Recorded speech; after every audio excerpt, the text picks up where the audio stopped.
Hey, Catholic Divas, have you ever considered your cycle as the four seasons? Well, today we are going to be talking about the autumn season, perimenopause. So come on into the podcast and hear all the things about perimenopause. Hello, Catholic Divas. Welcome to Cycles and Sanctity podcast. I am Mama Jane, wife to Steve for almost 37 years, mother of 6 wonderful children, fertility awareness instructor, and a Catholic mindset coach. Are you confused about your cycle? Do you want to learn how charting your cycles can give you insight, not only to your health, but your mental and emotional state as well? And most importantly, using this information to draw closer to God and pursue your path to holiness? If you answered yes, then you are in the right place. Go grab your journal and your favorite pen and let's do this. Well, Catholic Divas, welcome to October. October is such a special month for me because my husband and I just celebrated our 37th anniversary at the beginning of the month. And also, our oldest daughter is born in October, the end of October. But more importantly, we were starting to get into the fall season at the end of September, officially September 22nd. Is the first day of fall. But as we move into October, we really start feeling that cold, brisk morning air, those change of leaves. You have to pull out the sweaters, not here in El Paso, but in other places where we have lived, we get to do that. And so what I want to do today is I want to talk about the autumn season of our women's cycle, which is really called the perimenopause or premenopause. This is a stage in our life where our fertility is declining. So remember, the difference between a female and a male's fertility is that a man, once he has reached puberty, he is fertile 24/7 until the day he dies. A woman, however, her fertility begins at puberty, and she has an end time of her fertility, which is called menopause, which literally means the stop of bleeding.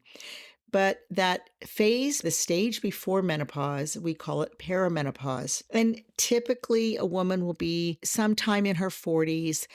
The unique thing about menopause is that we really don't have a date, just like we don't have a date on when we're going to be starting puberty. I mean, we see signs of it, right? Of a young woman who might be maybe 9 or 10 or 11. She might start having, body odor. She might start having developing breasts. She may start having hair on her legs or underarms. This could be years before she actually starts having her first cycle. And just a little fun fact to know and tell, the very first cycle of a woman in her life is called menarche. So if you do have young girls who haven't started their cycle, they're still in that pre-puberty stage, I really want to exhort you into celebrating that menarche. And we're going to be talking about that in the spring, about young girls and how to teach them well to love their bodies and things.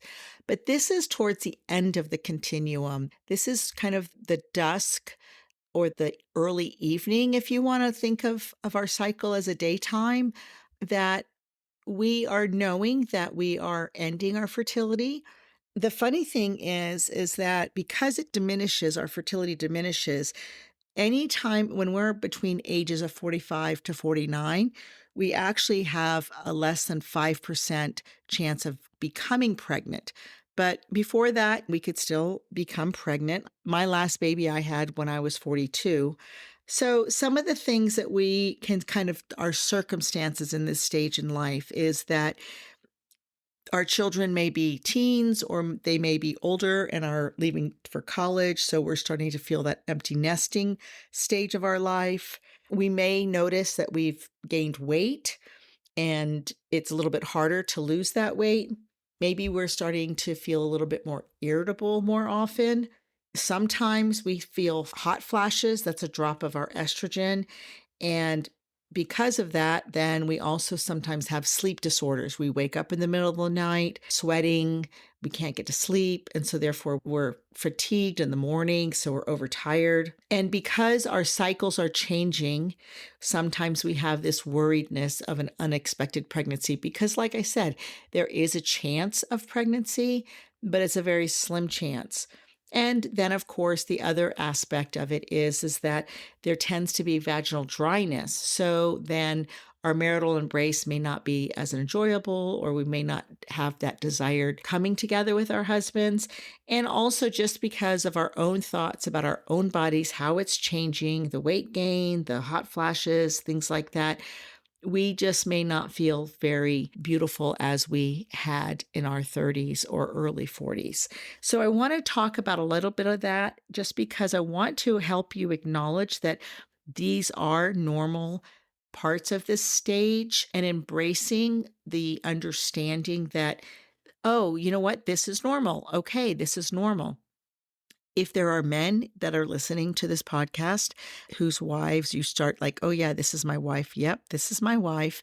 Then I want to exhort you to really be attentive to her and to help understand these perspectives because maybe she hasn't been able to verbalize some of these things because she doesn't really even understand what's going on in her own body. And so the irritability she may feel may be lashed out at you. Maybe she's gained weight, so she doesn't feel as beautiful.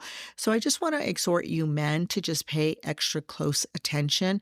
If this is your wife, or if you're starting to notice some of these signs, then I want to encourage you, pay a little extra attention, remind her how beautiful she is, love on her.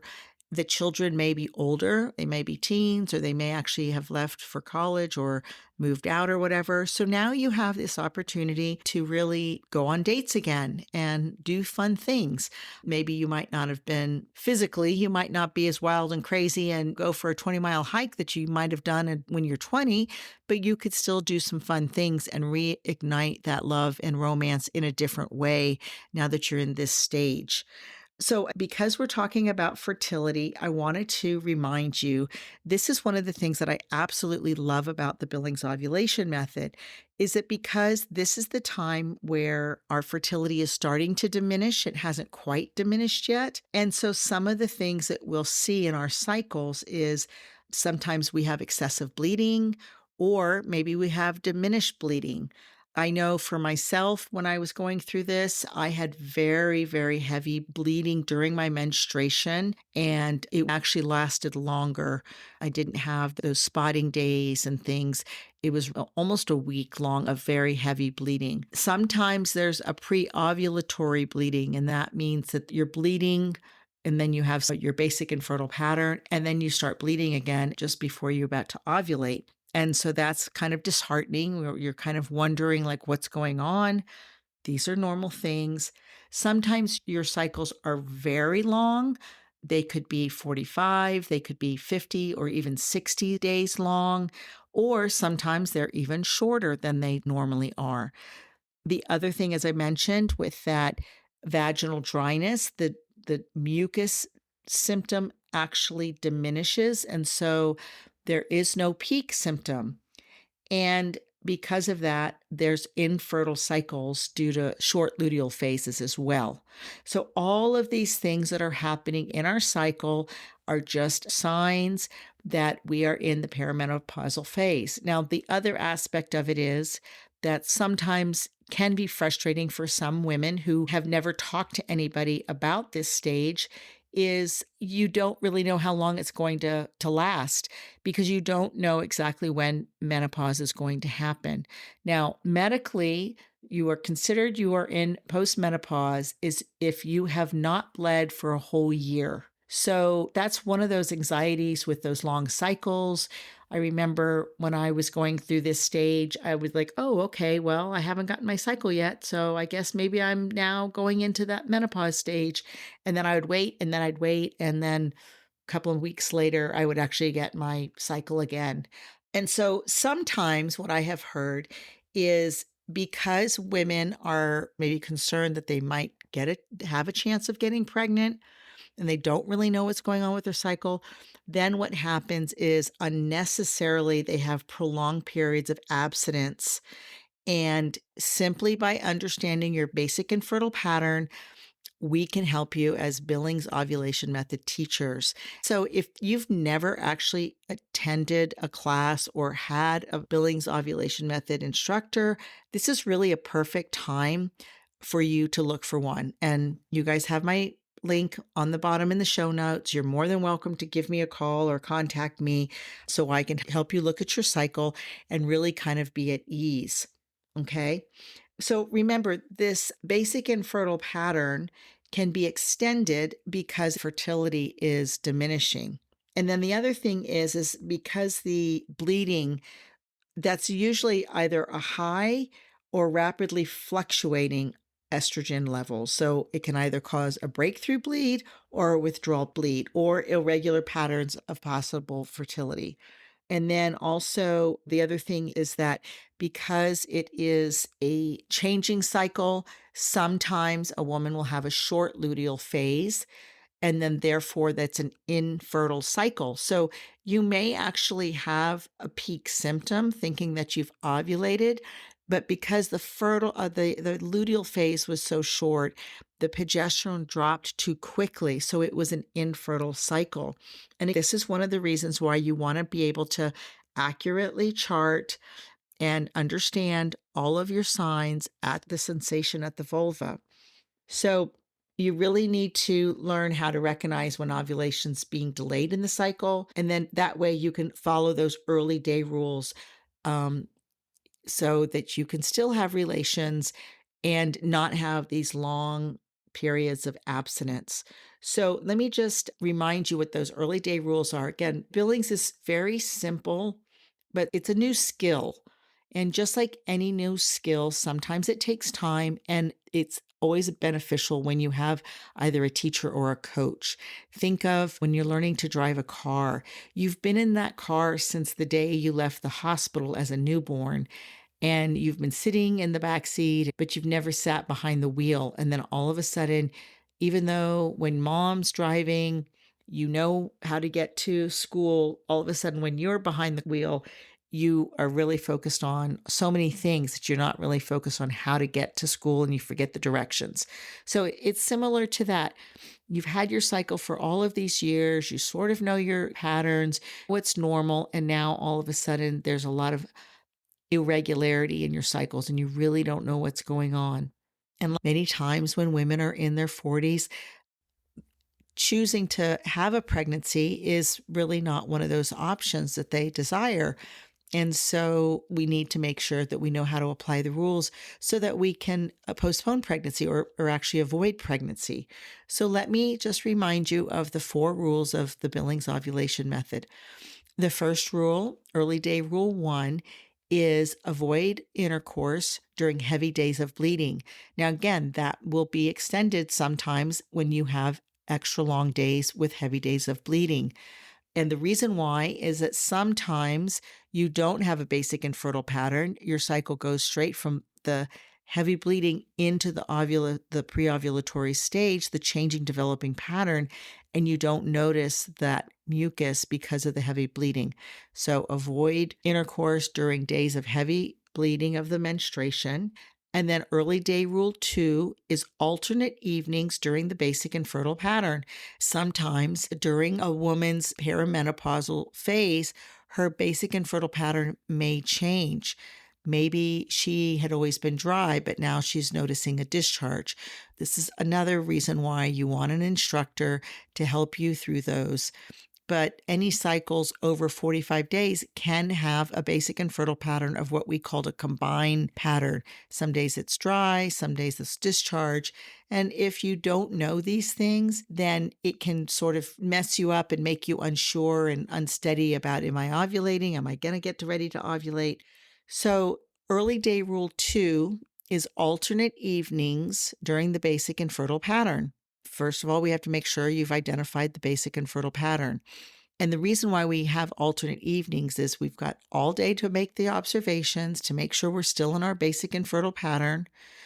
And then we have relations in the evening. And then the next day, we have that time for any seminal fluid to be discharged. And then we have the whole next day to make those observations again to ensure that we're still in the basic infertile pattern and we haven't moved into the changing developing pattern. Okay, so that's early day rule 2.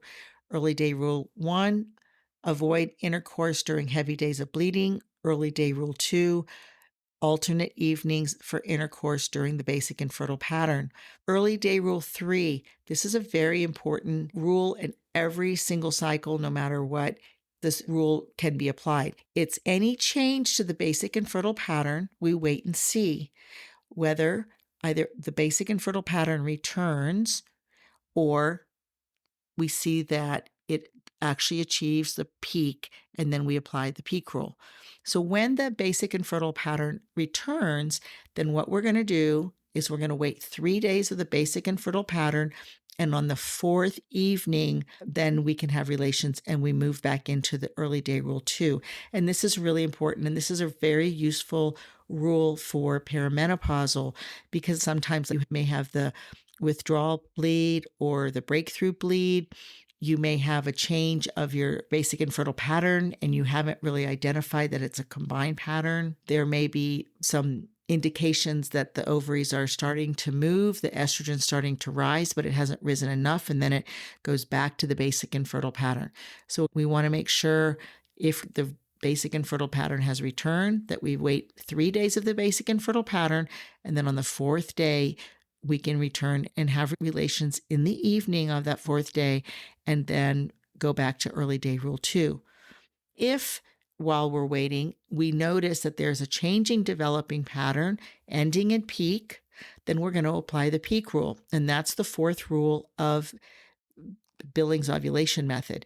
The peak rule states that the 4th morning after peak is available any day, anytime, until the end of the cycle is available for intercourse. So again, we identify peak, that changing developing pattern ending in slippery, and then the abrupt change, which is that first day after peak. We wait those 3 days after peak, and the morning of the 4th day, then intercourse is available until the end of the cycle. Going back to perimenopause, one of the irregularities of a cycle could be that there's a short luteal phase. The normal range of a luteal phase is 11 to 16 days. So you've taken 3 days out during that peak. So on the 4th day, from 4th to 16, so you have about 12 days that is available for intercourse. But if it's shorter, then you just have less days during that luteal phase. Okay, I hope you understand that. So early day rule 1 is avoid intercourse during heavy days of bleeding during menstruation. Early day rule 2, alternate evenings during the BIP.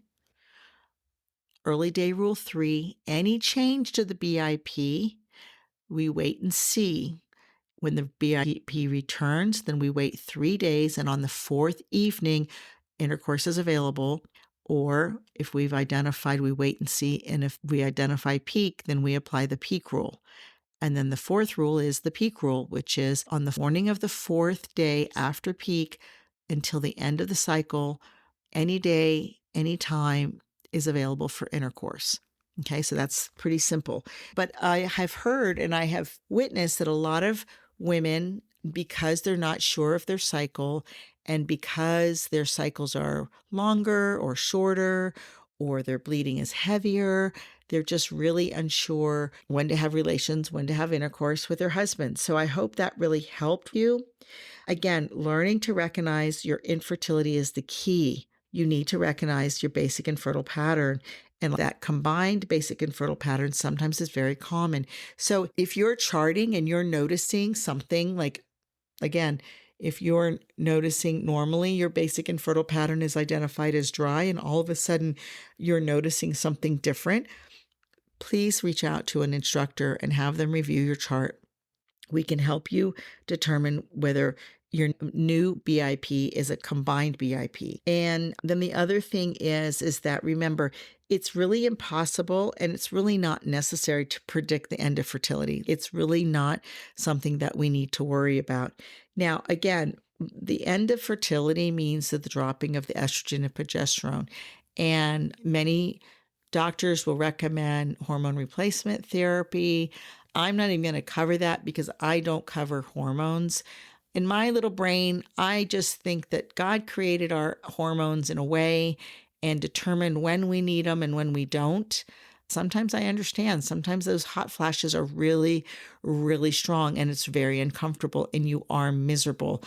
I can't tell you how many stories I hear of my friends who have perimenopause. And even when I think about the worst summer that I was going through perimenopause, we had swamp coolers, and I thought it was just because of the swamp coolers, but now that I look back, I was like, oh, you know what? I was probably going through perimenopause because I was having really hot flashes. But thanks be to God, we just were able to convert our house. In the Southwest, you have these things called swamp coolers. Most people don't know what those are. And we converted our house to refrigerated air, and that really helped me. But even I remember it in the middle of the night, I would get up and turn the fan on and turn the air down.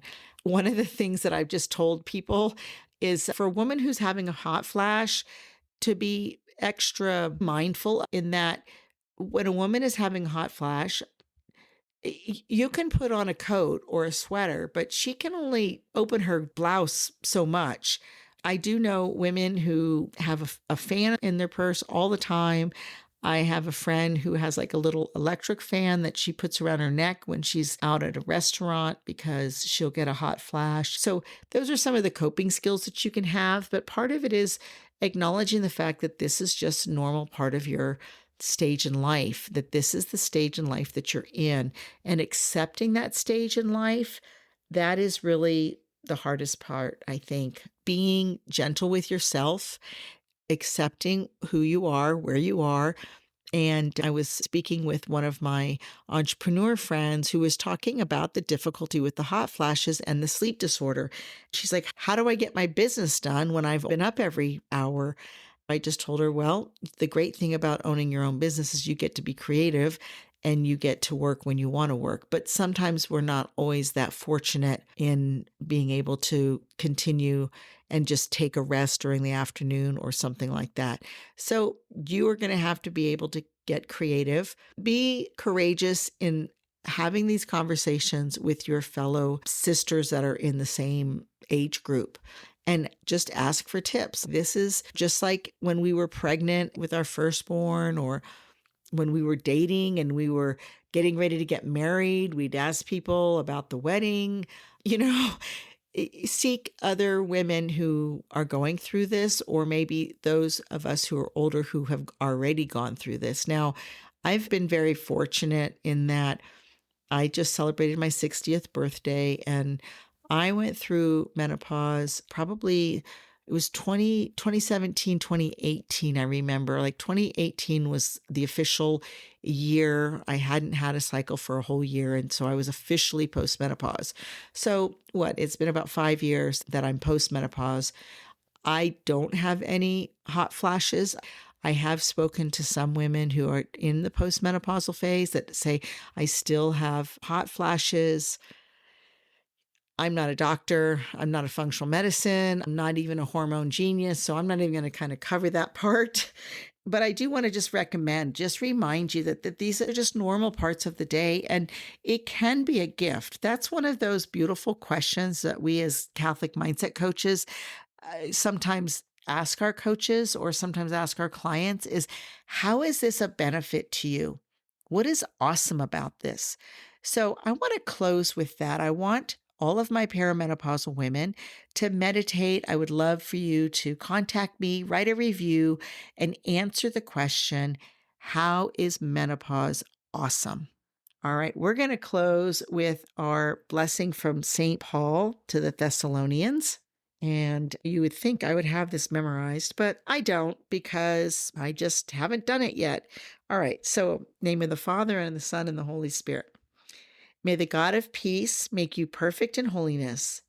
May he preserve you whole and entire, spirit, soul, and body, irreproachable at the coming of our Lord Jesus Christ. Amen. Amen. You all have a great day. Catholic Divas, if you are in the perimenopausal stage, I would love to help you through some Catholic coaching. The link is below in the show notes. I would love to give you a free coaching session on all of your thoughts about being in the perimenopausal stage. Sometimes just clarifying our thoughts can really help us appreciate what's going on in our life. So go ahead and go to the show notes and click that free session and come get coached by me.